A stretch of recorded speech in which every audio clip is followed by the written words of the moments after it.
Jurgen Klopp sold a staggering amount of players during his time at Liverpool, around about the 80 mark. Today, I'm going to touch on 51 because I miscounted players that I think were the biggest sales. Now, there is a few that aren't in this list. There's no Kijana, however. There's no Kevin Stewart. There's no Andy Lonergan. There's no bits like that. There's a good number of players that are missing from this just because they didn't have too much of an impact. I'm just touching on the ones that I think a lot of people remember and a lot of people just want to know about. So this is discussing their time at Liverpool and a little bit about why they left and sort of where they've gone now, where they're up to. And if you do like the video, please make sure to hit the like and subscribe buttons. We're on 94 subscribers at the moment. Let's try and get to 100 by the end of the month. Now, we're going to start off pretty average, I think, with Martin Skell. A rook solid defender at times, a really poor defender at others. 7 goals, 4 own goals in the 13-14 season, or 5 own goals. He was just your average Premier League defender. He wasn't exceptional. He was just a good tackler, solid in the air, and just he fit the Liverpool system. He played with passion, and I think that worked. He's just not a great player. He's a legend in some regards. I just think he was an average defender. Next up, we have Christian Benteke, who I'm also putting in average. I don't think he set the world alight by any means, but I don't think he was ever going to. He came to the wrong team at the wrong time. We were still reeling from losing Suarez the season before. He scored a good number of goals. He scored some great goals, the Man United bicycle kick being one. It's just when he came into the club, Jurgen Klopp followed a few months after, and he definitely wasn't a Jurgen Klopp player. Benteke, for me, is a bit underrated. Wasn't fantastic, but he definitely wasn't the worst. Jerome Sinclair is one we just want to forget. He was our youngest debutant, didn't do anything of value for the club. I think he's without a club now. He's been bounced around between multiple teams. He was at Watford at one point, as you can see on the shirt, but he didn't do anything worthy after his Liverpool career. It's just been poor stint after poor stint, so you have to feel for him in that regard. But in terms of Liverpool career, didn't do a great deal. Next up, we have Mario Balotelli. We want to forget Balotelli. Dreadful signing, a last-ditch scramble to try and replace Suarez, and it was the worst possible player we could have got at the time. We tried Alexis Sanchez. We tried multiple strikers. We ended on Balotelli, and there's a reason he was so cheap at around 16 million. No one wanted him, and he was dreadful in his season. One season pretty much with us. He was then shipped out on loan. Good riddance. Next up, Joe Allen, who, again, I think average. Joe Allen started off quite poor during Brendan Rodgers' tenure, during his beginning of his Liverpool career. When Klopp came in, he picked it right up and he became presser in midfield. The last minute equaliser against Arsenal was a big goal for him. He was just a solid player. He didn't do anything wrong. He didn't do anything great. He was reliable, and I have no issue with Joe Allen. He's one of those players who fit Klopp's system really well. So, ergo, I have no issue with him being an average. Dominic Solanke is one we want to forget. He's gone on to great success at Bournemouth. He's actually their top goal scorer. At the moment, he scored over 70 goals for the club. He's done really well in that regard. And he was one of those players that we signed because of a great Youth World Cup. And it was very much an FSG sign, and we sign him for cheap, we sell him for high value, and he does really well at a different club. At Liverpool, though, he only scored 1 goal. I think it was against Stoke. Didn't do anything major, just didn't fit the system. Jordan Ibe, next, is a poor player. He's since talked about a lot of his struggles with his mental health and depression and stuff like that. And now, at Liverpool, he was seen as the Sterling replacement, and Sterling went off to Man City. Didn't happen. It didn't work. He had moments of brilliance where he looked really good, and we thought, yeah, we've got the better player. And everyone thought we had the better player when Ibe stayed and Sterling left. Didn't work out that way, and we shipped him off. To Bournemouth for a lot of money, similar to Solanke. It just didn't work for him, but hopefully he picks it up now at Ebbsfleet Town. Best of luck to him. Alex Manager, nothing to say, one to forget, he didn't play for us. He was just brought in as a third choice 42-year-old goalkeeper for free, didn't do anything of value, really. Enrique, again, average. It might be a bit harsh. He was a good player, but he was never. There was always a clamouring for a left back to be brought in, and I think when Robertson came in, it was just Enrique was never going to live up to the mark. There was a season in between Enrique and Robertson where we had James Milner at left back and Moreno at left back and injury problems. And when Enrique was there, he was solid. It was actually quite good going forward. It was defensively, he could let himself down at times, but it wasn't too awful. He's just an average player, a legend of the club. He's an ambassador for the club now, I believe, or he's something along those lines. You know, it's worked out well for him since. He's had a lot of personal problems since leaving the club, but he's got the ball behind him now. So, best luck to him going forward. Luis Alberto, for us, it was just one to forget. And it's a shame because he was one of those players who could have been brilliant. And he's shown it now at Lazio. He's one of the best players in the Italian league, and everyone's clamouring for him. At Liverpool, wrong place, wrong time, and the same vein as a lot of these players. He could have been exceptional. It just didn't work for him. I don't think he ever acclimatised to the English football game. And yeah, nothing of interest really to say about him. He didn't do a great deal. Next up, we have Sergi Canos. Again, didn't do anything. One theme that's going to keep running through this is when Klopp came in, there was a lot of there were stories about what he did at Dortmund with the young players and Royce and Goetze and Lewandowski and Hummels, and everyone was thinking, yes, we've got this young players. We've got Brad Smith here, we've got Sergi Canos, we've got Jerome Sinclair, Shea Ojo, who we'll get onto shortly. Klopp's going to turn them into world beaters, and it didn't happen. Canos didn't do anything. He's since gone out to Brentford, where he's done really well, but now he's at I can't remember what club. He's moved to a different club. I want to say Valencia. You know, it's just he was one of those players who the world was built around him. Didn't happen. Alberto Moreno is. I'm not going to put him in one to forget. I'm going to put him in poor. Yes, he was an awful defender of the ball, but going forward, he was somewhat solid, and he's given us a couple of moments. Yes, the Europa League final against Sevilla needs to be brought into question, but that goal against Tottenham was something else. The dance with Daniel Sturridge, he's a lovable person as a player, though. He was nightmare fuel. I'm not going to put him in one to forget, though, because he did play regularly. He did step up at times when it was necessary, and I don't think he was a bad player. He could score a goal, definitely. So, yeah, poor player. Jordan Rossiter, again, want to forget. I kind of guess. I mean, he had that Middlesbrough goal, and I was one of those people who thought Roster is going to be one of the young players that Klopp develops and turns into an incredible player. Didn't happen. He's gone to Bristol Rovers. I think he's gone to Fleetwood. He's bounced all over, kind of thing. He's still playing in League One, I believe. So, he's found his level. It's a shame it didn't work for him at Liverpool. There was comparisons to Gerrard at one point, actually. It just didn't happen. And since then, he's came out and said he's an Everton supporter. He did not enjoy playing for Liverpool. He used to hate putting the shirt on. So that smile on the screen is probably talking out of his ass. So sorry, Jordan. Colo Torre, average. No great or legend yet. I mean, these are players that have been sold, so obviously you can't expect them to be too high. But Colo is, I loved Colo, I still do. He was just solid. He did have moments, the West Brom own goal being one. I think the Fulham game, he was awful in the 13-14 season. He scored an own goal in that.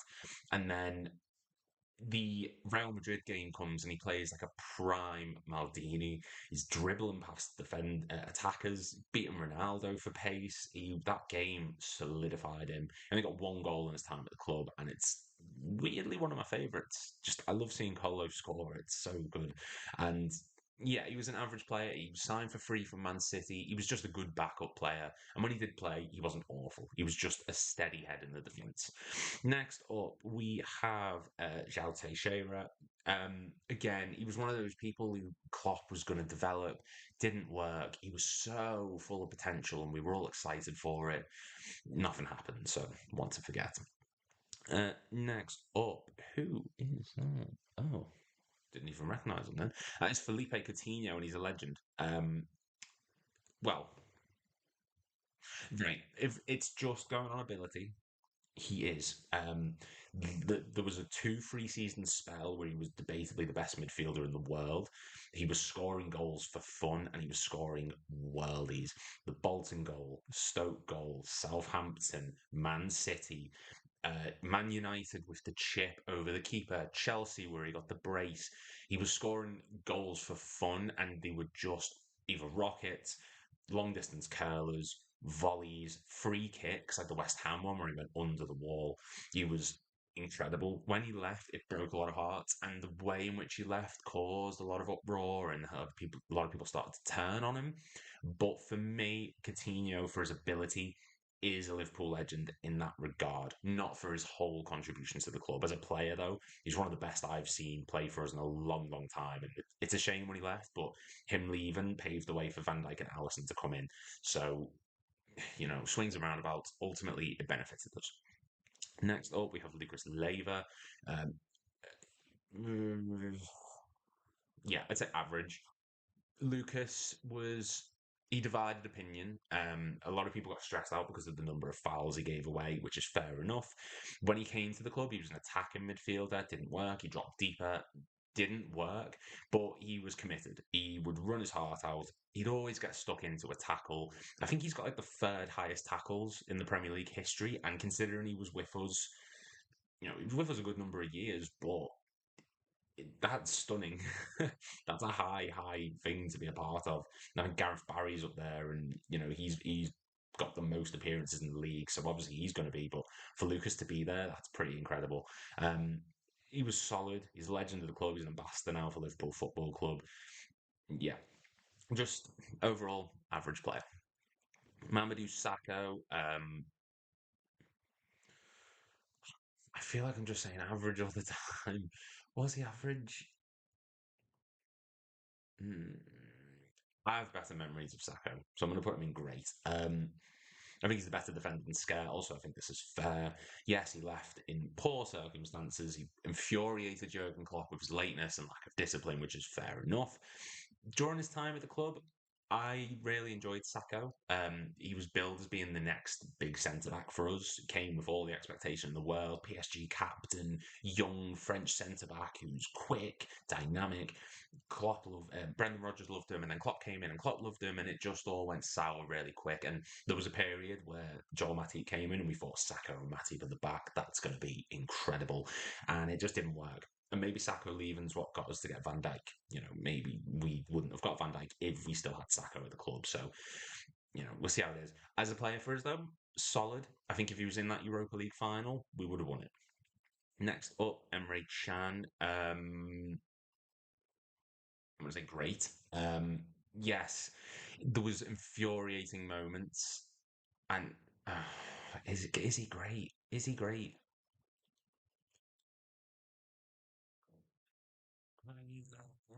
No, no. I think I'm being a bit. Yeah, he had great matches. The Hoffenheim game in particular was one. His overhead kick against Watford, Chelsea game where he scored that goal. He had moments where he looked really, really good, and we thought, yes, German midfielder, young Klopp's going to come in, boost them up. He left in good circumstances. The contract ran out. He didn't make a fuss. He just said, okay, I'm going to go. I think he went to Juventus at that point. He was just a servant. He was a loyal one at the time. He did well, signed him for cheap. Just wish it could have went a different way and he could have stayed. But yeah, I quite like them right in the club. Danny Ward, one to forget. I just can't remember a game where Danny Ward played. I think Exeter might have been one in the League Cup. He's gone to Leicester. He hasn't done much better. He was a poor keeper. Yeah, nothing to say really. Ragnar Klavan, average. I think he was solid, actually, Klavan. He brought in with no expectations.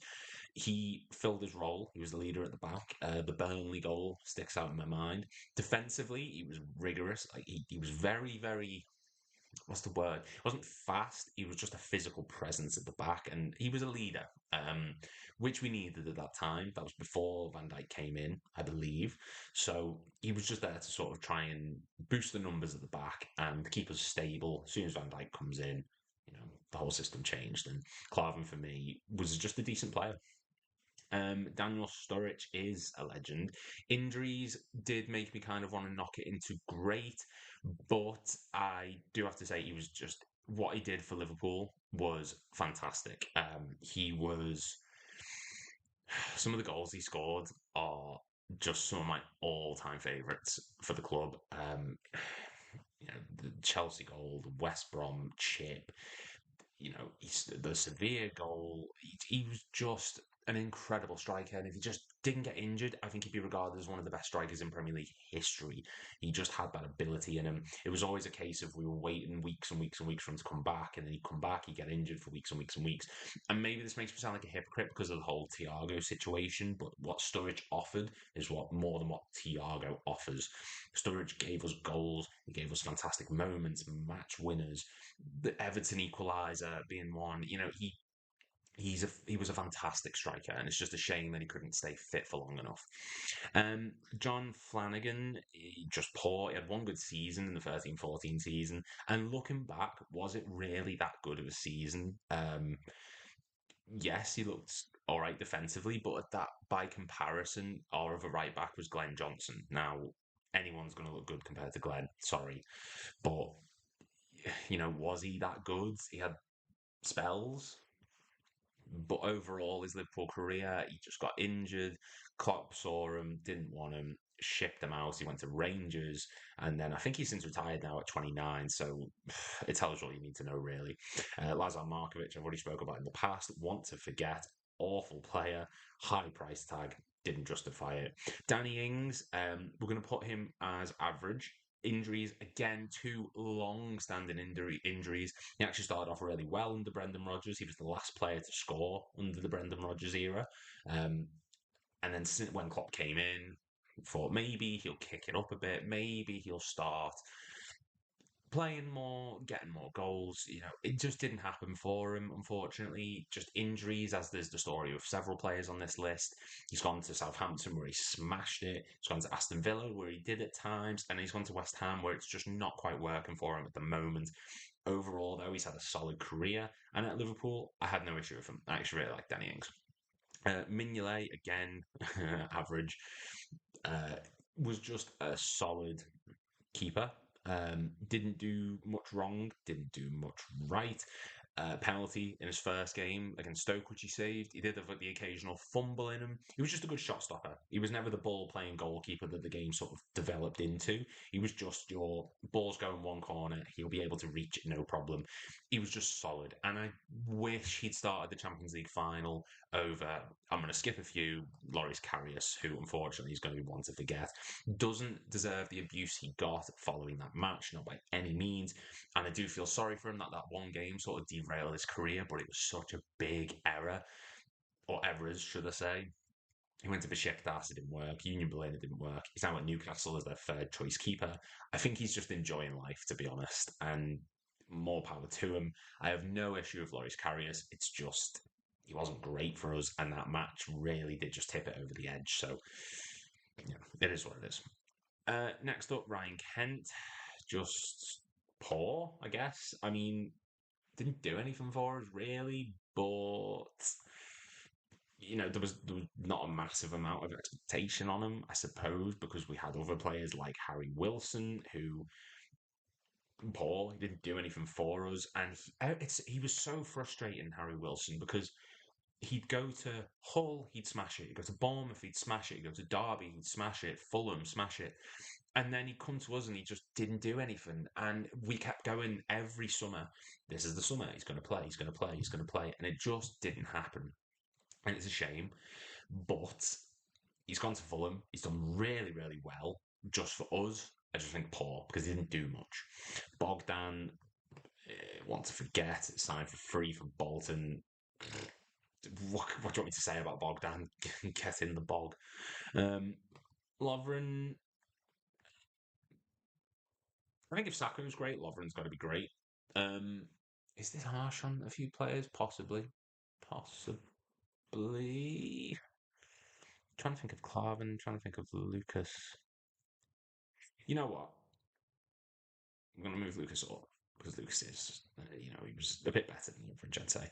But yeah, Lovren, he got a criticism. He got a lot of criticism for his defensive ability, rightfully so. But then he picked it up massively in the final 2 seasons and was a big, big player for us. Stepped up in big games. He just didn't fit the system we were evolving into of the ball playing centre backs. Lovren is just your typical no nonsense, get rid of the ball, rock solid defender, World Cup final, Champions League finals, Premier League title winner. He's just one of those. He's just a solid centre back, and yeah.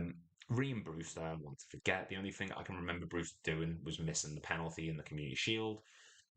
Yeah, nothing to say really. Adam Lallana, I'm going to put him in great player. Under Jurgen Klopp, he thrived as a presser. He was outstanding on the ball.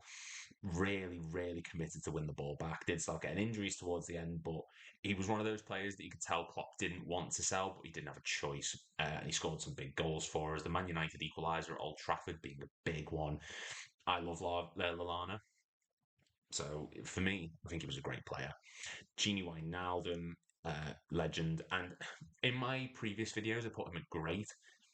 Seeing how much we're missing him, the way he used to play, and bumping it up and up and up, and what he contributed to the team when Trent first broke through defensively was phenomenal. He was an outstanding player for us, Genie Wijnaldum, offered a lot of defensive nous, really, really good going forward, was a threat in the air. The Barcelona comeback being, I'd say, his biggest contribution, as well as the header against Man City a good few years ago. Yeah, Wijnaldum for me, fantastic. Klein was just average, I'd say. Injuries just hampered him, and he was one of those players that before he came to us, I was thinking like, I want Nathaniel Klein. Everyone wanted Nathaniel Klein from Southampton, and when he did eventually join us, it was meant to be this big, big thing. We were all really excited for it. Gets injured, and then Trent comes through. So it's average. Didn't really set us up wrong. He just didn't play a great deal. Awani didn't play for us. Shaqiri, average. When he came on, I just sort of I wasn't expecting him to set the world alight. He just had really big games where he did really, really well. Barcelona, he got the assist for Wijnaldum. United, the 2 goals against them. Everton, he scored against them in the 5-2 win in the 1920 season, I believe. So he had moments. When he moved to a central attacker midfielder, when we were crying out for one, he did really, really well there. He got sent to Lyon, sold there. Didn't quite work. He's the MLS now, where I think he's doing quite well. So more power to him. Solid player. When we signed him, I was quite happy, and I'm still happy that we did. Grujic didn't play, which is a shame. I thought he could have done really well. Sadio Mane, there's a huge amount to say of how much a legend he is. One of the greatest players I've ever seen play for us, and him and John Barnes are fighting for that left wing spot. I think Mane probably does just pip it the more I'm looking back. But yeah, for me, he's just one of the greatest players in Liverpool history. Roberto Firmino, again, he was him, legend, 2 of the greatest ever players for Liverpool next to each other. Yeah, just understandable. Minamino, we're going to put him in average because I said not long ago that he was a bad signing, he didn't work. People have explained to me, the cup competitions, the Carabao Cup, the FA Cup, we wouldn't have won them in that season had he not been there, and that's true. I think my big issue with Minamino was he was the first addition to the front 3 of Salah, Mane, Firmino. So when Minamino came in, there was all this hype and expectation of, oh my God, this is someone who's going to compete for one of those spots. This is someone who's going to maybe fight Bobby for the middle spot. Maybe he's going to give Mane a go on the left. It didn't happen. It didn't work. And that's a shame. I do think there's talent there. We're seeing that in Monaco. For Liverpool, I just don't think he acclimatised to the English setup too well. I don't think he fit our system extremely well. He did have moments, as I said, the Carabao Cup being some. It just didn't work out for him. Divock Origi. Let's face it, the man is a legend. There's too many. Newcastle winner. The Everton goals in the 5-2 victory over them. The winner against Everton in the 96th minute or something daft like that. Champions League final goal. Barcelona goal. He scored against Dortmund in the Europa League a good few seasons ago. He is a big game player. Wolves, West Ham, the popping in my head as I'm going, he was an incredible player. Not the best player in terms of ability, but he popped up when it counted, and that's the sign of a good player, and he's a legend. So, Nico Williams was just bang average. Because he's one of those players that he could have gone to a Crystal Palace. He's gone to Nottingham Forest since and proved it. But he's a mid-table player. He's a good defender, but he's great going forward. It's just when you're comparing him to Trent, that's why it didn't work. And he didn't want to be the backup right back anymore, and understandably so. Ben Woodburn, our youngest ever goal scorer, I believe, against Leeds. He was just poor. It was just injuries. Didn't work. He did really well when he first got those goals under Klopp. I think he played against Tottenham in the League Cup, and then he scored against Leeds. And just injuries happened. Klopp couldn't get it going, and he's just since left. So he went on loan several times. Shame to see, but what can you do? Ben Davies, we're just going to put him in one to forget. Didn't play that season. I'd just like to forget in general. Shea Ojo, poor player. Again, for like the 10th time, thought Klopp was going to develop him. Didn't happen. Did really well on loans, like to Stoke. I think he did really well. Rangers, he went on loan. Didn't work. The only reason he's in poor and not want to forget is because he did have good moments for us. There was a game against Stoke and he actually played really well in the Premier League. So, yeah. James Milner is a legend, the best free signing in Premier League history, which is a big call, but I think Milner is the best one. He was fantastic for us, came up in the big moments. Versatile, played a multitude of positions, including left back, great defender, good going forward, no nonsense, tactical foul mastermind, no problem. Henderson, again, legend, Premier League winner, Champions League winner, Club World Cup, Super Cup, Community Shield, FA Cup, Carabao Cup, twice. He's a legend. Yes, he's left in circumstances that a lot of people question, but for me, still think he's an outstanding player. Fabinho, again, he's the one player that if I could have kept him this summer, would have been Fabinho. I think if he'd stayed in this midfield of Szoboszlai, McAllister, Gravenberch, Jones all around him, he would have been back to his best. And I have a lot of issue with the fact we sold him. Yes, his legs started to go slightly, but with those players around, he wouldn't have to be as mobile. And I think Fabinho was one of the best CDMs in the world when he was with us. Oxlade-Chamberlain was average, good shots. He really good going forward. A high price tag of 35 million at the time to lose him on a free, but it was just injuries. He was until that Roma game, he was phenomenal.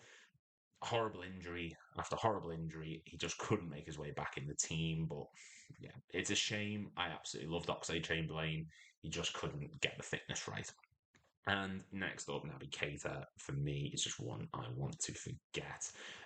Might be a bit harsh there. He was a good player in terms of his ability, but what's the point when he gets injured every 5 weeks? But then again, no. Sorry, he's average. That's a bit harsh. So I just realised what I said about Ox and a lot of other players. But Naby Keita is was Thiago. He'd play, he'd score cracking goals. Atletico Madrid, remember that one? He'd have a few good games, injured for like 8 months, come back, play 3 games, out for 4 months. Just didn't work. And all the shape around him for the price tag is why he's there. And that is the list. So a lot of players in the average category, as you can see, a lot of players in the want to forget category, probably because these are sales. No one wants to sell their best players, but we have sold a good few, as you can see at the top there. We've got Coutinho, Sturridge, Wijnaldum, Mane, Firmino, Origi, Lallana, Milner, Fabinho. Good few number of players there. So yeah, it's a bit of a mixed bag. I hope you enjoyed this video. If you do want any more, please make sure to hit the like and subscribe buttons. We're 6 subscribers away from 100, so let's try and make that happen. I understand this is a long one, but I really wanted to do this one for a long time now, so I hope you guys appreciate it. Hope you enjoy the content, and I will see you soon.